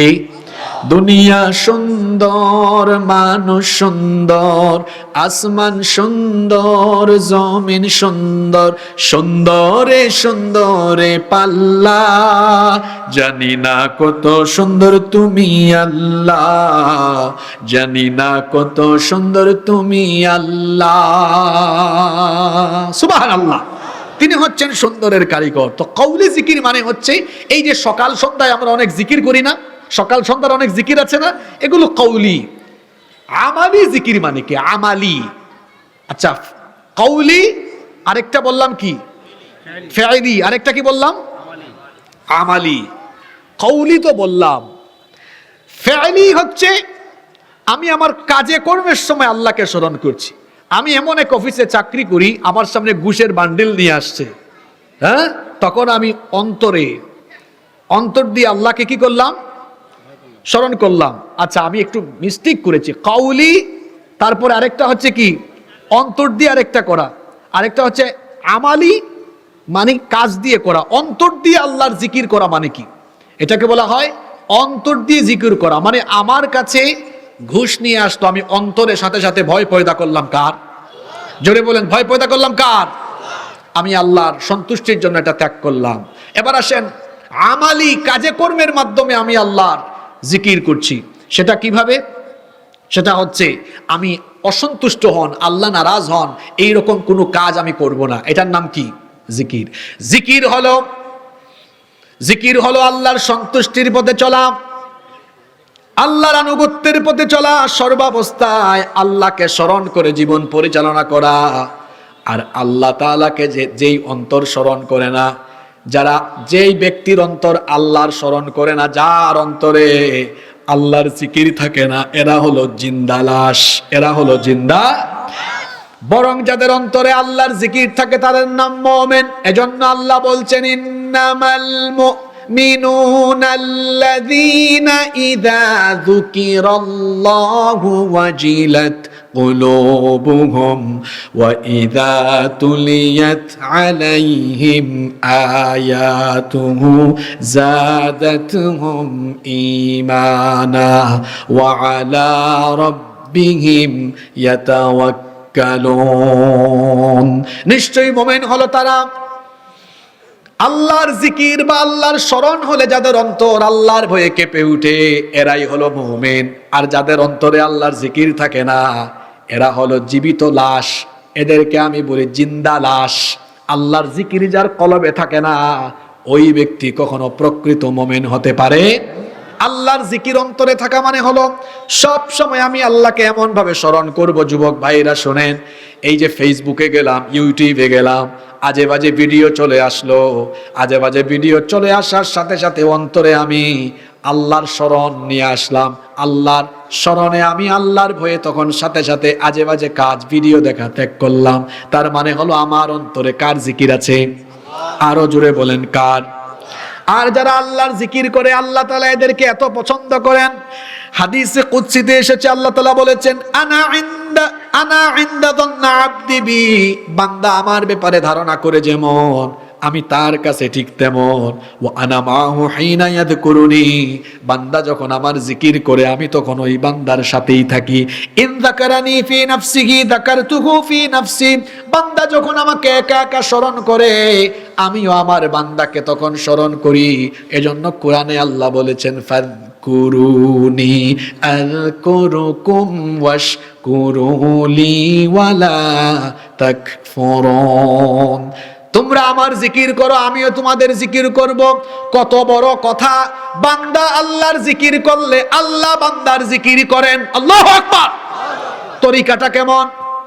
তরিকাটা কেমন? তরিকাটা হলো এমন, আল্লাহ তাআলা বলেছেন, এটা হাদিসে কুদসি, বান্দা যখন একাকী আমাকে স্মরণ করে, আমিও আমার বান্দাকে একা একা স্মরণ করি। ওয়া ইন যাকারানি ফি মালাইন যাকারতুহু ফি মালাইন হুম খায়রুম মিনহুম। আর বান্দা যখন একা একা না করে, কোন সমাবেশে আমার জিকির করে, যেমন এই যে আমরা এত বড় সমাবেশ, এখানেও এতক্ষণ ধরে কোরআনেরও একটা নাম জিকির, ইন্না নাহনু নাযালনা যিকরা ওয়া ইন্না লাহু লাহাফিজুন। এইখানেও জিকির থেকে কথা বলা হচ্ছে। এই যে আমরা এখানে সবাই মিলে আল্লাহর জিকির করছি, আল্লাহ বলছেন যখনই কোনো বান্দারা সমবেত হয়ে আমার জিকির করে, আমি এর চাইতে আরো উত্তম সমাবেশে আমার বান্দাদের জিকির করি। সুবহানাল্লাহ তো পড়ছেন, কিন্তু কিরকম কি বুঝে পড়ছেন? এই যে আমি বললাম, আমি না, মানে আল্লাহ বলছেন যে তোমরা যখন কোনো সমাবেশে আমার জিকির করো, আমি এর চেয়ে আরো উত্তম সমাবেশে তোমাদের জিকির করি। আচ্ছা, এর চাইতে উত্তম সমাবেশ কোনটা? জি, ইয়েস, মাশাআল্লাহ, শুকরান, শুকরান জাজিলান। পেছন থেকে আমার ভাই সঠিক বলেছেন। আমরা এখন, এটা কি, মরিয়ম বাজারে একটা স্কুল মাঠে আল্লাহর জিকির করছি। আল্লাহ এখন ফেরেশতাদেরকে ডাকছেন, ফেরেশতা সমাবেশ ডেকে বলতেছেন, আদম বানানোর সময় তোরা আমাকে সবার আগে নিষেধ দিয়েছিলে, বলছিলে এরা গিয়ে রক্তপাত করবে, হানাহানি করবে, তাকায়া দেখ মরিয়ম বাজারের দিকে আমার বান্দারা আমার জিকির করছে, এই জন্য আমিও তোদেরকে ডেকে আরশে আজিমে আমার বান্দাদের জিকির করলাম। তার মানে বান্দা যখন জমিনে আল্লাহর জিকির করে, আল্লাহ তখন বান্দার জিকির আরশে আজিমে করেন। সুবহানাল্লাহ কইতে ইচ্ছে করে না? আল্লাহর জিকিরকারী বান্দা যারা আল্লাহর প্রিয় হলো, এজন্য সব সময় আমাদের মুখে, কলবে, কাজে কর্মে জিকির থাকবে কার? 4 নাম্বার, নফল, বিশেষ করে তাহাজ্জুদের আমল, তাহাজ্জুদ গুজারি যারা, তাহাজ্জুদের আমল করে যারা আল্লাহর প্রিয় বান্দা হলো তারা। রাতের বেলা তো তাহাজ্জুদ পড়ার টাইম আপনার নাই, আপনার টাইম হলো মোবাইল চালানো, আপনার টাইম হলো ফেসবুক চালানো। 3টা 4টা পর্যন্ত ফেসবুকেই পড়ে থাকে। যুবকদের অবস্থা বড় খারাপ। আমার দেশের যুবকেরা মোবাইল ফোনে এত আসক্ত, দেখলে মনে হয় এমন ভাবে মোবাইলটা রাত 3টা পর্যন্ত স্ক্রল করে, দেখলে মনে হয় সে মোবাইলের ভিতর তাহাজ্জুদ পড়ে। এই হলো তাদের পরিস্থিতি। যুবক ভাইদেরকে বলবো, এই যে এত লম্বা রাত, শীতকাল হলো ইবাদতের জন্য সবচেয়ে মোক্ষম সময়। দিন ছোট থাকে, পারলে বেশি বেশি নফল রোজা রাখবেন, অন্তত সোমবার আর বৃহস্পতিবারের রোজাগুলো রাখেন। শীতকালে দিন ছোট না বড়? জোরে বলেন, ছোট না বড়? রোজা রাখতে মজা, গরমও লাগে না, ঠান্ডা। রাত অনেক লম্বা, তাড়াতাড়ি ঘুমিয়ে যান। অর্ধেক রাতের পরে কিংবা রাতের 3 ভাগের 2 ভাগ চলে গেলে, অথবা শেষ রাতে দাঁড়িয়ে যান, তাহাজ্জুদের নামাজে দাঁড়িয়ে যান। কারণ আল্লাহর নবী বলেছেন, বান্দা যখন ফরজ নামাজগুলো ঠিক রেখে সে যখন তাহাজ্জুদ গুজারি হয়ে যায়, সে তখন আল্লাহর প্রিয় হয়ে যায়। শুধু আল্লাহর প্রিয় হয় না, আল্লাহর এমন নৈকট্যশীল বান্দা হয়, এত পরিমাণ নৈকট্যশীল বান্দা হয়, আল্লাহ তাকে তখন ভালোবাসা আরম্ভ করেন। আর আল্লাহ যখন তাকে ভালোবাসেন, আল্লাহ বলছেন, ফাইদা আহবাবতুহু কুনতু সামাহু আল্লাযী ইয়াসমাউ বিহি ওয়া বাসারাহু আল্লাযী ইউবসিরু বিহি ওয়া ইয়াদাহু আল্লাতী ইয়াবতিশু বিহা ওয়া রিজলাহু আল্লাতী ইয়ামশি বিহা। আল্লাহ বলছেন, যখনই আমি আমার কোনো বান্দাকে ভালোবাসি, তখন তার কান আমার কান হয়ে যায়, তার চোখ আমার চোখ হয়ে যায়, তার হাত আমার হাত, তার হাত এটা আমার হাতের মতো আমার হাত হয়ে যায়, তার পা তখন এমন হয় যেটা দিয়ে সে চলে, ওইটাও আমার পছন্দের হয়ে যায়। সুবহানাল্লাহ পড়বেন না? হ্যাঁ, সুবহানাল্লাহ তো পড়ছেন। এখন এই যে আল্লাহ বললেন, তার কান আমার কান, তার হাত, তার চোখ আমার চোখ। এখন কোনো কিছু কি আল্লাহর, কোনো কিছু কি দিয়ে কি আল্লাহ তাআলাকে তুলনা করা যাবে? লাইসা কামিসলিহি শাইউন, কোনো কিছুই তার মতো নয়। কিন্তু আল্লাহ যে এখানে বলেছেন তার চোখ আমার চোখ, তার কান আমার কান, এর মানেটা কি? এর মানে হলো তার কান আমার সন্তুষ্টির কান, তার চোখ আমার সন্তুষ্টির চোখ, তার হাত পা আমার সন্তুষ্টির হাত পা হয়ে যায়। তার মানে তার এই অঙ্গ প্রত্যঙ্গগুলো আমার অসন্তুষ্টির পথে কখনো যায় না। অর্থাৎ আমি যখন তাকে ভালোবাসি, তার চোখ, তার কান, তার হাত, তার পাকে আমার সন্তুষ্টির পথে পরিচালিত করি।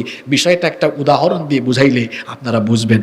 আচ্ছা আপনারা বলেন তো, কোনো মা বাপ দেখতেছে তার ছেলে বা মেয়ে চোখের সামনে তার সন্তান আগুনে পড়ে যাচ্ছে, এটা দেখলে তার মা বাপ দাঁড়িয়ে থাকবে না সন্তানটাকে টেনে আনবে? কি করবে? টেনে আনবে। কেন? কারণ সন্তানের প্রতি মা বাবার দরদ দিলের ভেতরে আছে না নাই? পরিমাণটা কতটুকু? রহমতকে, দয়ামায়াকে, আল্লাহ ভালোবাসাকে 100 টুকরা করেছেন। 1 টুকরা আল্লাহ সবাইকে ভাগ করে দিয়েছেন, আর বাকি 99 টুকরা আল্লাহ তার নিজের কাছে রেখে দিয়েছেন। সুবহানাল্লাহ পড়বেন না? 1 টুকরা সবাই মিলে ভাগযোগ করে পাইয়া এখন ওই মা বাবাই দেখতেছে তার চোখের সামনে সন্তান আগুনে পড়লে ফিরাইয়া আনে, তো 99 টুকরা ভালোবাসা যার কাছে আছে, সেই আল্লাহ যদি কাউরে ভালোবাসে, বাজে কিছু শুনলে আল্লাহ দয়া করে তার কানকে বাজে কিছু থেকে ফিরাইয়া আনেন। চোখ যদি বাজে দিকে যায়, আল্লাহ দয়া করে বাজে কাজ থেকে ফিরাইয়া আনেন। হাত পা আজে বাজে দিকে আগাতে থাকলে আল্লাহ দয়া করে তার হাত পাকে আল্লাহর সন্তুষ্টির পথে ফিরাইয়া আনেন। সুবহানাল্লাহ। আল্লাহ তুমি আমাদেরকে তোমার এই প্রিয় ভাজন বান্দাদের কাতারে শামিল করে দাও, বলেন আমিন। আল্লাহর ভালোবাসার বান্দা হতে হলে 5 ওয়াক্ত নামাজের পাশাপাশি তাহাজ্জুদের আমল নিজের মধ্যে তৈরি করেন, তাহাজ্জুদের আমল ডেভেলপ করেন।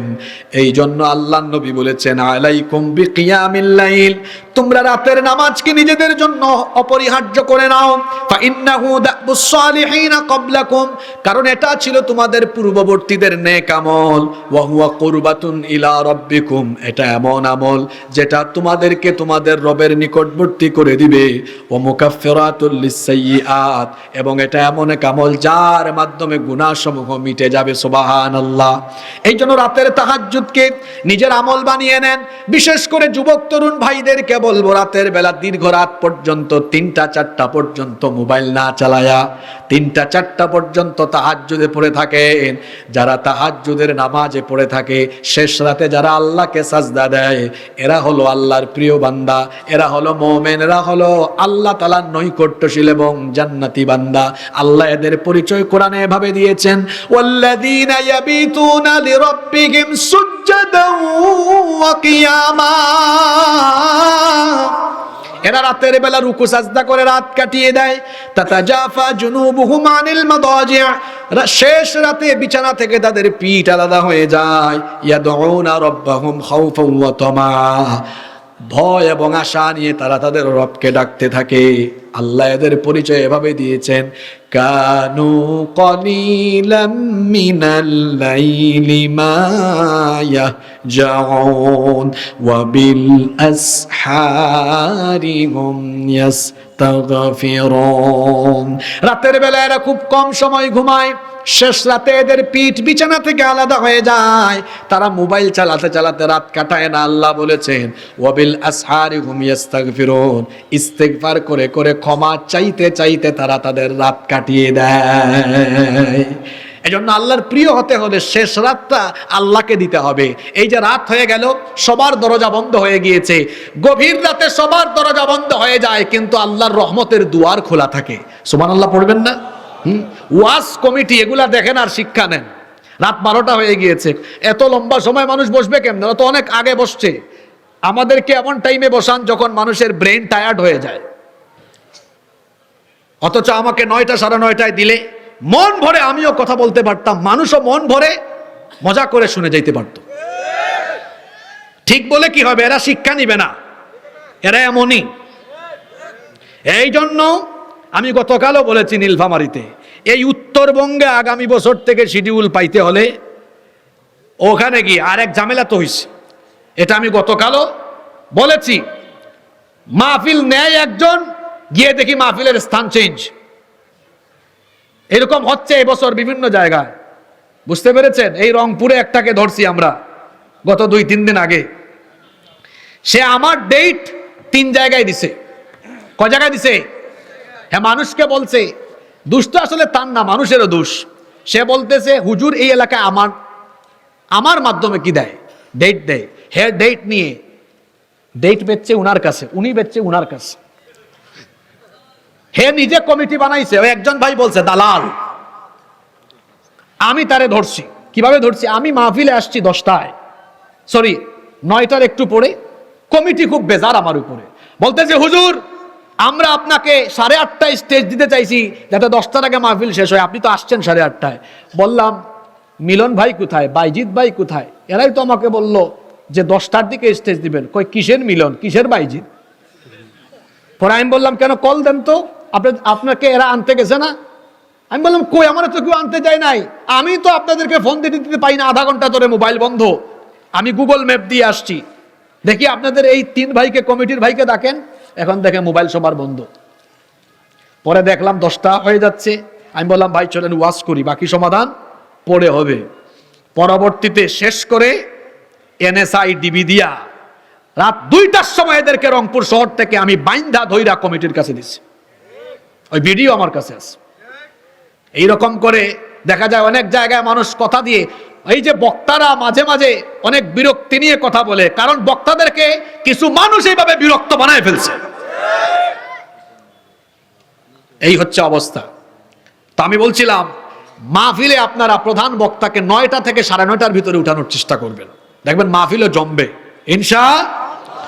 কষ্ট হচ্ছে আপনাদের? হ্যাঁ হচ্ছে, আমি বুঝতেছি, আমিও আস্তে আস্তে শর্ট করছি। 4 নাম্বার হচ্ছে তাহাজ্জুদ গুজারি বান্দারা কার প্রিয়? 5 নাম্বার যারা আল্লাহর কাছে বেশি বেশি চায় তারাও আল্লাহর কাছে প্রিয়। আল্লাহর কাছে যারা বেশি বেশি চায় তারা আল্লাহর প্রিয়। দেখেন মানুষের স্বভাব হলো, আপনার কাছে কেউ যদি একবার চায়, আজকে চাইলে আপনি দিবেন, আগামীকাল চাইলে আপনি বিরক্ত হয়ে যাবেন, এটা মানুষের স্বভাব। কিন্তু আমার আল্লাহ হলেন এমন, আল্লাহর কাছে না চাইলে আল্লাহ বেজার হন, আর আল্লাহর কাছে বেশি বেশি চাইলে যতবার চাইবেন ততবার আল্লাহ আপনার উপর খুশি হয়ে যাবেন। এই জন্য আল্লাহ নবী বলেছেন মাল্লাম ইয়াসআলিল্লাহ ইয়াগদাব আলাইহি, যে আল্লাহর কাছে চায় না আল্লাহ তার উপর নারাজ হন। ফা ইন্নাল্লাহা ইউহিব্বু আন ইয়াসআল, যে ব্যক্তি আল্লাহর কাছে চায় আল্লাহ তাকে পছন্দ করেন। এই জন্য আমরা বেশি বেশি চাইবো কার কাছে? বেশি বেশি আল্লাহর কাছে চাইবেন, দোয়া করবেন। অনেকে আছে অজাগা কুজাগায় গিয়ে চায়, সন্তান হয় না, মাজারে যায়, জীবিত পীর মৃত পীরের কাছে যায়। পীর কি বাচ্চা দিতে পারবে নাকি? সন্তান দেওয়ার মালিককে। আল্লাহর কাছে চান, হৃদয়ের যত আকুতি আছে, যত আবেদন আছে, সব আবেদন আল্লাহর কাছে বলেন, কারণ আমার রব হলেন এমন, না চাইলে তিনি বেজার হন, তার কাছে যত বেশি চাইবেন তিনি তত বেশি খুশি হয়ে যাবেন। 6 নাম্বার হলো ইস্তেগফাররত বান্দাদেরকে আল্লাহ ভালোবাসেন। যারা বেশি বেশি তওবা ইস্তেগফার করে আল্লাহ তাদেরকে ভালোবাসেন। আমাদের খাসলত হলো এমন, আমরা চায়ের দোকানে বসে, মাঠে ঘাটে বসে মানুষের সমালোচনা করি, আমরা গীবত করি, চুগলখড়ি করি, কিন্তু সারাদিনে একবার ইস্তেগফার পড়তে পারি না। অথচ ইস্তেগফার হচ্ছে আমার নবীর দৈনন্দিন আমল। আমার নবী প্রত্যেকদিন 70 থেকে 100 বার ইস্তেগফার করতেন। আল্লাহু আকবার। অথচ তার জীবনে কোনো গুনাহ নাই, কোনো পাপ নাই, গুনাহের কোনো দাগ বা ছিটে ফোঁটাও নাই। কিন্তু বলেন তো আমাদের সকলের জীবনে গুনাহের দাগ ছিটা ফুটা আছে না নাই? নবীর জীবনে গুনাহ নাই, তাও তিনি দৈনন্দিন ইস্তেগফার করেছেন 70 থেকে 100 বার। আর আমাদের জীবন গুনাহে ভরপুর। আমরা ইস্তেগফার করি কয়বার? প্রতিদিন 70 থেকে 100 বার ইস্তেগফার করবেন। পারলে পকেটের মধ্যে একটা তাসবিহ রাখবেন, সময় পেলেই তাসবিহর মাধ্যমে ইস্তেগফার করবেন। তাসবিহও লাগে না, এমনি তো ইস্তেগফার করা যায়। ইস্তেগফারের অনেক ফজিলত, ইস্তেগফারের মাধ্যমে আল্লাহর নৈকট্যশীল হয়ে যায়। এই জন্য সালেহ আলাইহিস সালাম তার সামুদ জাতিকে বলেছিলেন, আল্লাহ তাআলা কোরআনে কারীমের 11 নম্বর সূরা হুদের 61 নম্বর আয়াতে তুলে দিয়েছেন। তিনি তার জাতিকে বলেছিলেন, ফাস্তাগফিরুহু সুম্মা তুবু ইলাইহি ইন্না রাব্বি করিবুম মুজিব। আল্লাহ তাআলা বলছেন, সালেহ আলাইহিস সালাম তার জাতিকে বলেছিলেন, তোমরা আল্লাহর কাছে ইস্তেগফার করো, তওবা করো। যদি করো তাহলে জেনে রাখো, ইন্না রাব্বি করিব, নিশ্চয়ই আমার রব হলেন ইস্তেগফাররতদের নিকটবর্তী। ইস্তেগফাররতদের নিকটবর্তী তিনি। যারা ইস্তেগফাররত তারা আল্লাহর নৈকট্যশীল বান্দা, এবং ইস্তেগফাররত যারা থাকে এদেরকে সকল বিপদ থেকে বাঁচায়া দেন কে? এজন্য আল্লাহ সূরা আনফালের 33 নম্বর আয়াতে বলছেন, ওয়ামা কানাল্লাহু মুআযযিবাহুম ওয়া হুম ইস্তাগফিরুন। ইস্তেগফাররত বান্দাদেরকে আল্লাহ কখনো বিপদ দেন না, তাদের উপরে কোনো বিপদ থাকে না, বিপদ আসলেও আল্লাহ বাঁচায়া দেন। এজন্য হাদিস শরীফে এসেছে, আল্লাহর নবী বলেছেন, মাল্লাজিমাল ইস্তিগফার জাআলাল্লাহু মিন কুল্লি দিকিম মাখরাজা ওয়া মিন কুল্লি হাম্মিন ফারাজা ওয়া মিন হাইথু রাযাকাহু লা ইয়াহতাসিব। যারা ইস্তিগফারের আমল করে আল্লাহ এদেরকে বিপদ থেকে বাঁচায়া দেন, সকল টেনশন দূর করে দেন, এবং তাদেরকে কল্পনাতীত জায়গা থেকে যিনি রিজিকের ব্যবস্থা করে দেন তিনি কে? আপনি যে এত টাকা উপার্জন করেন, আপনি যে চাকরি করেন, ব্যবসা করেন, কৃষি কাজ করেন, বরকত হইতেছে না কেন? ইস্তেগফার বাড়ান, দেখবেন বরকত দিবেন কে? বিপদ আপদ দূর হয়ে যাবে। একবার এক বুজুর্গ ব্যক্তি গাড়িতে উঠে বসেছেন, উনি কিছুক্ষণ পরপর পড়তেছেন আস্তাগফিরুল্লাহ আস্তাগফিরুল্লাহ আস্তাগফিরুল্লাহ। পাশের প্যাসেঞ্জার বলতেছে, আচ্ছা ভাই, আপনি কিছুক্ষণ পরপর আস্তাগফিরুল্লাহ আস্তাগফিরুল্লাহ পড়তেছেন কেন? তিনি তখন তাকে এই আয়াত দিয়ে জবাব দিয়েছেন, বললেন, ওয়ামা কানাল্লাহু মুআযযিবাহুম ওয়া হুম ইস্তাগফিরুন। ইস্তেগফাররতদের উপরে আল্লাহ বিপদ দেন না। বুঝাতে চাইলেন, দেখো আমরা গাড়িতে আছি, রিস্কে আছি, যে কোনো সময় দুর্ঘটনা হতে পারে। শুধু গাড়ি কেন, যে কোনো জায়গায় যে কোনো সময় যে কোনো দুর্ঘটনা হতে পারে কি পারে না? এই জায়গায়ও হতে পারে, হতে পারে না? গোটা পৃথিবীটাই হলো রিস্কি জোন। তিনি তাকে জবাব দিলেন, দেখো আল্লাহ তো কোরআনে বলেছেন ইস্তেগফাররত ব্যক্তিকে আল্লাহ গজব দিবেন না, আল্লাহ তাকে বিপদ থেকে বাঁচাবেন। আমি গাড়িতে আছি, ভাবলাম বসেই যেহেতু আছি ইস্তেগফার করতে থাকি, তাহলে গাড়িতে কোনো বিপদ হবে না, আল্লাহ বিপদ থেকে বাঁচায় দিবেন। সুবহানাল্লাহ। সারাদিন সময় করে করে 70 থেকে 100 বার ইস্তেগফার করবেন। রাজি আছেন তো সবাই? 7 নাম্বার হলো ইহসান। ইহসান মানে কি? ইহসান মানে হলো কোনো কাজ সুন্দরভাবে করা, ভালোভাবে করা। শুধু আমল করলেই হয় না। আল্লাহর নবী বলেছেন, ইন্নাল্লাহা ইউহিব্বু ইযা আমিলা আহাদুকুম আমালান আইয়ুতখিনাহু। নিশ্চয়ই তোমাদের মধ্যে কোনো ব্যক্তি যখন কোনো কাজ সুন্দরভাবে গুছিয়ে ভালোভাবে করে সে আমলকে আল্লাহ পছন্দ করেন। এই জন্য সারা জীবন ভর আল্লাহর ইবাদত হবে এমন ভাবে। ইহসান হলো আনতা আবুদাল্লাহ কাআন্নাকা তারাহু ফাইন লাম তাকুন তারাহু ফাইন্নাহু ইয়ারাকা। এই অনুভূতি অন্তরে রাখা, যখন ইবাদত করবেন বন্দেগীর ভেতরে এই স্মরণ থাকবে, এই স্মরণ থাকবে আপনি আল্লাহকে দেখছেন। আপনি যদি আল্লাহকে দেখতে নাও পারেন তো মনে রাখবেন আপনাকে যিনি দেখছেন, আপনার সকল কর্মকাণ্ড যিনি পর্যবেক্ষণ করছেন তিনি কে? আল্লাহ বলছেন, ওয়া আহসিনু ইন্নাল্লাহা ইউহিব্বুল মুহসিনিন। ইহসান করো, মুহসিনিনদেরকে পছন্দ করেন, ভালোবাসেন কে? এই জন্য সকল কাজের ভেতরে ইহসান নিয়ে আসতে হবে। 8 নম্বর হলো পিতামাতার খেদমত করে যারা আল্লাহর নৈকট্যশীল, আল্লাহর প্রিয় বান্দা হলো তারা। পিতামাতা এমন সেনসিটিভ জায়গা। আল্লাহর নবী বলেছেন, পিতামাতা হচ্ছেন এমন রিদার রব্বি ফি রিদাল ওয়ালিদাইন ওয়া সাখাতুল্লাহি ফি সাখাতিল ওয়ালিদাইন। পিতামাতার সন্তুষ্টিতে আল্লাহ সন্তুষ্ট, পিতামাতার অসন্তুষ্টিতে আল্লাহ অসন্তুষ্ট। কেউ যদি তার আব্বা আম্মার খেদমত করে তার বাপ মাকে সন্তুষ্ট করতে পারে, আল্লাহ তখন বলেন, যেহেতু তোমার সন্তানের উপরে তোমরা সন্তুষ্ট, এই জন্য তার উপরে আমি আল্লাহ সন্তুষ্ট হয়ে গেলাম। এই জন্য আব্বা আম্মার খেদমত করবেন, পিতামাতাকে কষ্ট দিবেন না। পিতামাতাকে কষ্ট দেয় যারা, জাহান্নামী হলো তারা। নবীজি বলেছেন, হুমা জান্নাতুকা আও হুমা নারুকা। পিতামাতা তোমার জান্নাত অথবা তারা হলো তোমার জাহান্নাম। তাদের খেদমত করলে জান্নাত, কষ্ট দিলে জাহান্নাম। আর পিতামাতাকে যারা আঘাত দেয়, কষ্ট দেয়, এরা আল্লাহ তাআলার, এরা আল্লাহ এদের উপর নারাজ হয়ে যান, নাখুশ হয়ে যান। পিতা মাতাকে যারা সন্তুষ্ট রাখে, আল্লাহ তাদের উপর সন্তুষ্ট হয়ে যান। নাম্বার 9 নাম্বার আল্লাহর নৈকট্যশীল বান্দাদের 9 নাম্বার পরিচয় হলো তারা হলো উত্তম চরিত্রবান। ইবনে মাসউদ রাদিয়াল্লাহু আনহু থেকে হাদিস এসেছে, তিরমিজি এবং মুসনাদে আহমদ থেকে হাদিস বর্ণিত হয়েছে।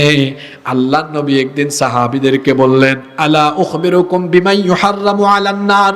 আমি কি তোমাদেরকে ওই ব্যক্তির খবর বলবো না যেই ব্যক্তির উপরে আল্লাহ জাহান্নামের আগুন হারাম করে দিয়েছেন? সাহাবীরা বললেন সেই ব্যক্তিকে, আল্লাহর নবী বললেন তুহাররামু আলা কুল্লি করিবিন হাইয়িনিন লাইয়িনিন সাহালিন। আল্লাহর নবী বললেন যেই ব্যক্তি ভদ্র, নম্র, আচার আচরণে অমায়িক, উত্তম চরিত্রবান, যারা আল্লাহর সবচাইতে নিকটবর্তী এবং আল্লাহর জান্নাতি বান্দা হলো তারা। চরিত্রবান যদি হতে চান তিনটা জিনিসের প্রতি বেশি গুরুত্ব দিতে হবে। তিনটা অঙ্গ। কয়টা অঙ্গ? চোখ, জবান, লজ্জাস্থান। চোখ, জবান, লজ্জাস্থান, এই তিন অঙ্গ দিয়ে গুনাহ হয় সবচাইতে। সুন্দরী জরিনা হেঁটে গেল, চক্ষু দেখলো, চোখের জিনা। আল্লাহ বলেছেন কুল্লিল মুমিনিনা ইয়াগুদ্দু মিন আবসারিহিম, ও নবী মুমিনদেরকে বলেন চক্ষুকে যেন পরনারী থেকে নিম্নগামী করে রাখে। চক্ষুকে যদি হেফাজত করা যায়, মোবাইল চালাচ্ছে, ইউটিউবে ফেসবুকে গিয়েছে, আজে বাজে ভিডিও যদি অ্যাভয়েড করতে পারে, চোখের হেফাজত করতে পারে, অর্ধেক গুনাহ থেকে বেঁচে যাবে। আরেকটা হলো জবান, 3 নাম্বার হলো লজ্জাস্থান। এই দুই অঙ্গের কথা এক হাদিসে এসেছে। আল্লাহ নবীকে একবার জিজ্ঞেস করা হলো মা আকতারু মা ইউদখিলুন নাসান নার, কোন জিনিসের কারণে মানুষ সবচেয়ে বেশি জাহান্নামে যাবে? আল্লাহ নবী বললেন দুইটা জিনিসের অপব্যবহারকারীরা জাহান্নামী হবে। 1 নাম্বার হচ্ছে আলফাম, তার মুখ। 2 নাম্বার হচ্ছে ওয়াল ফারাজ, লজ্জাস্থান। এই দুইটা জিনিস দিয়ে দুনিয়াতে গুনাহ হয় সবচেয়ে বেশি। যেমন মিথ্যা বলে জবান দিয়ে, চুগলখড়ি করে জবান দিয়ে, মিথ্যা সাক্ষ্য দেয় জবান দিয়ে, গীবত করে জবান দিয়ে, এরপরে ওয়াদার খেলাফমূলক কথাও বলে জবান দিয়ে, কষ্টদায়ক কথা বলে জবান দিয়ে। জিনিস হলো একটা, এক জিনিস দিয়ে গুনাহের পরিমাণ হয় কম না বেশি। এই জন্য জবান যদি কেউ নিয়ন্ত্রণ করতে পারে, আমার আরেকটা হাদিস মনে পড়ে গেল। আল্লাহর নবী একদিন মুআয ইবনে জাবাল রাদিয়াল্লাহু আনহুকে বললেন, মুআয এই জিহ্বা কন্ট্রোল করো, কারণ জবান যদি কন্ট্রোল না করো, কিয়ামতের দিন জাহান্নামীদেরকে, জবানের অপব্যবহারীদেরকে কিয়ামতের দিন উপর করে জাহান্নামে ফেলা হবে। মনে রাখবেন, জবানের আঘাত এটা এমন, এটা মানুষের দিলের মধ্যে তীরের মতো গিয়ে লাগে। জবান এটা দিয়ে মানুষের মন জয় করে যায়। আবার এই জবান দিয়ে এমনও হয় যে সবকিছু মানুষ জবানের অপব্যবহারে হারিয়ে ফেলে। দেখেন না, আমার দেশে দেখ রাবেয়া বছরী গোটা দেশকে খেপায় দিছে, শুধু মুখ দিয়ে একটা কথা বাইর করছিল, গোটা দেশ খেপে গেছে। বুঝেন নাই আপনারা? জবান হলো এমন। আবার দেখেন, লজ্জাস্থানের কথা বলছিলাম, বিবাহ বহির্ভূত হারাম রিলেশন, লজ্জাস্থানের অপব্যবহারের ফলেও মানুষ চরিত্রহীন হয়ে যায়, জাহান্নামী হয়ে যায়। এই জন্য জবান আর লজ্জাস্থানের যারা হেফাজত করবে, নবীজি তাদের ব্যাপারে বলেছেন, বুখারী শরীফের হাদিস, আল্লাহর নবী বলেছেন মাইয়াদমাল্লি মা বাইনা লাহিয়াইহি ওয়া রিজলাইহি আদমানু লাহুল জান্নাহ, যে ব্যক্তি তার মুখ এবং লজ্জাস্থানের হেফাজত করবে, এই দুটির জিম্মাদারি যারা গ্রহণ করবে, আমি নবী কাল কিয়ামতের দিন তাদের জন্য জান্নাতের জিম্মাদার হয়ে যাব। যুবক ভাইদেরকে বলছি, লজ্জাস্থানের অপব্যবহার করবেন না, জিনা বেবিচারে নিজেকে ধাবিত করবেন না। নিজের চরিত্রকে ঠিক রাখলে আল্লাহর রাসূল বলেছেন কিয়ামতের দিন আমি তোমার জন্য জান্নাতের জিম্মাদার হয়ে যাব। সুবহানাল্লাহ পড়বেন না? 10 এবং সর্বশেষ হলো তাকওয়াবান যারা, আল্লাহর প্রিয় বান্দা হলো তারা।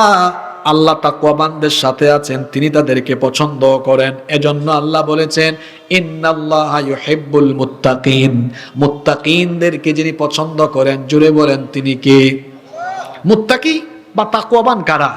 সংক্ষেপে যদি বলি, তাকওয়াবান হলো তারা সর্বাবস্থায় আল্লাহর ভয় হৃদয়ে লালন করে যারা, তাকওয়াবান হলো তারা আল্লাহর ভয়ে নিষিদ্ধ কাজ ছেড়ে দেয়। আল্লাহ যা আদেশ করেছেন তা করে, যা নিষেধ করেছেন তা ছেড়ে দেয়। আমাদের সমাজের চারপাশে ফিতনার উপকরণ কম না বেশি?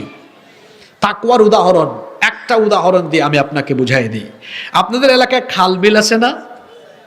খালে বিলে বাইম মাছ পাওয়া যায়। আপনারা কি ওটাকে বাইম মাছ বলেন নাকি? বাইম মাছ। আচ্ছা, এই বাইম মাছ থাকে কোথায়? না খালে থাকে, ঠিক আছে। এটা পানিতে ভেসে বেড়ায় নাকি কাদার ভিতরে থাকে? এটা কাদার ভিতরে থাকে, পানিতে ভেসে বেড়ায় না। কিন্তু বাইম মাছকে আপনারা কাদার ভেতর থেকে টেনে বের করে ওই মাছ রাখার পাত্রকে আপনারা কি বলেন? খলই না খালই? খলই। তো বাইম মাছকে কাদার ভেতর থেকে টেনে বের করে খলইয়ে রাখলে বলেন তো বাইম মাছের শরীরে কি তখন কাদা দেখা যায় নাকি? পরিষ্কার। অথচ থাকলো কোথায়? তাকওয়াবান হতে হলে নিজেকে বাইম মাছের মতো বানাইতে হবে। মানে কি? আমাদের সমাজের চারপাশে পাপ আর গুনাহ কম না বেশি? বাইম মাছ যেমন কাদার ভেতরে থাকলেও তারে টেনে বের করলে দেখা যায় সে পরিষ্কার। আমি আপনিও পাপ আর গুনাহে পরিপূর্ণ সমাজে এমন ভাবে আল্লাহকে ভয় করে চলবো, মালাকুল মউত যেদিন আমার শরীর থেকে রূহ বের করে দেখবে, সেও যেন দেখে এইটাও বাইম মাছের থেকে আরো পরিষ্কার, আরো পবিত্র, আরো বেশি ভালো, আরো পরহেজগার। সুবহানাল্লাহ। তার মানে আমার চারপাশে গুনাহ থাকবে, কিন্তু গুনাহ আমাকে স্পর্শ করতে পারবে।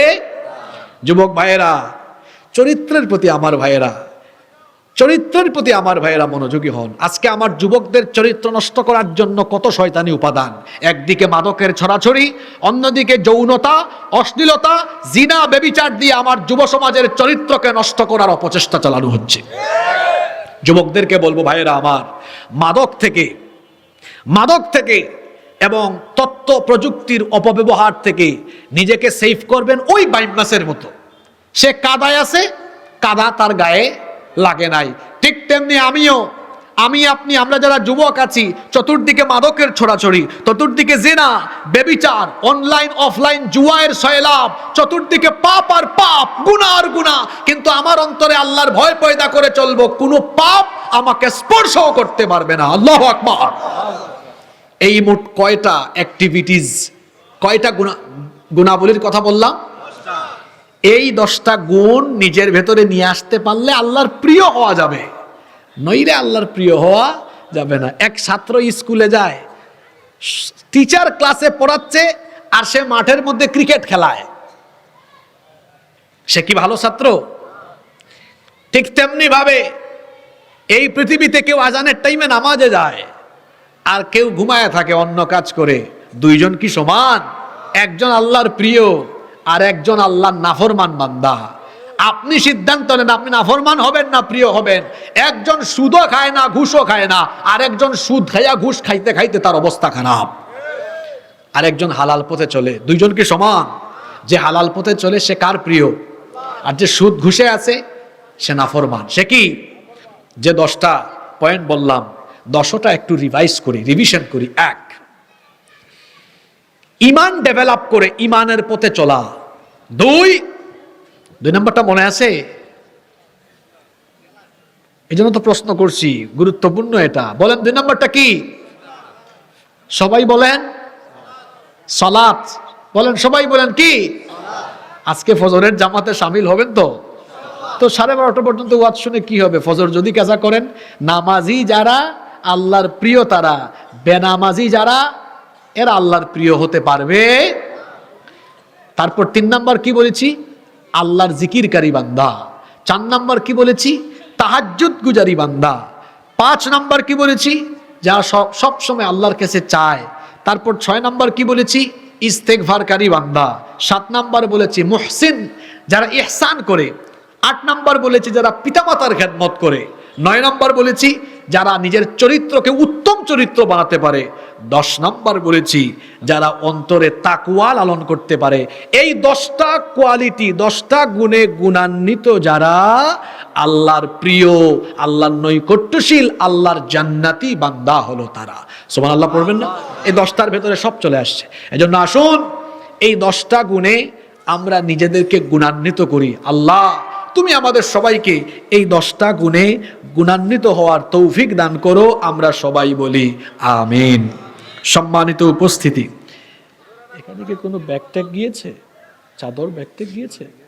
ব্যাগ বা চাদর গিয়েছিল? হ্যাঁ, যায় নাই। ঠিক আছে, আমরা কিছুক্ষণের মধ্যে, আপনাদের এলাকায় মোনাজাত হয় না? না, ঠিক আছে, আমরা কিছুক্ষণের মধ্যে শেষ করব ইনশাআল্লাহ। কেউ দাঁড়াবেন না। এই যে পাশে মাদ্রাসা, এই মাদ্রাসার উন্নতি অগ্রগতি হোক আমরা সবাই চাই কি চাই না? কারা কারা চান দেখি একটু হাতটা তুলেন তো। মাশাআল্লাহ। স্বেচ্ছাসেবক ভাইয়েরা একটু চাদর ব্যাগ নিয়ে ঢুকেন। আপনারা এই হাতটা এবার নামাইয়া পকেটে ঢুকান, মানুষের পকেটে ঢুকাইয়েন না, নিজের পকেটে ঢুকান। এই 2টা হাতকে এখন দানের হাত বানান। এই মাদ্রাসার উন্নতি কল্পে আমরা সবাই এই হাতকে দানের হাত বানাবো ইনশাআল্লাহ। এই যে ভাই দাঁড়াবেন না প্লিজ, বসেন।